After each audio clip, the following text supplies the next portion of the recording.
హనుమంతుడు శ్రీరాముడి దగ్గరికి వెళ్లి గోవర్ధనుడిని మధుర మండలంలోనే ఉండమన్నాడు.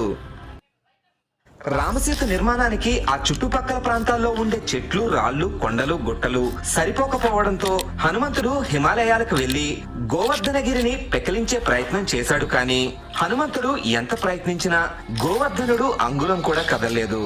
శివకేశవులు తప్ప మరెవరూ గోవర్ధనగిరిని ఎత్తలేరని, అలాగే గోవర్ధనుడు అనుమతిస్తే ఎవరైనా గోవర్ధనగిరిని సులభంగా ఎత్తవచ్చని బ్రహ్మ గోవర్ధనుడికి వరాన్ని ఇచ్చాడు.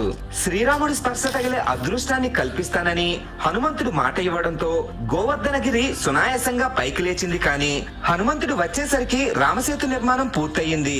గోవర్ధనగిరిని విడిచిపెట్టలేక హనుమంతుడు శ్రీరాముడి దగ్గరికి వెళ్లి గోవర్ధనుడికి తాను మాట ఇచ్చిన సంగతిని వివరించాడు.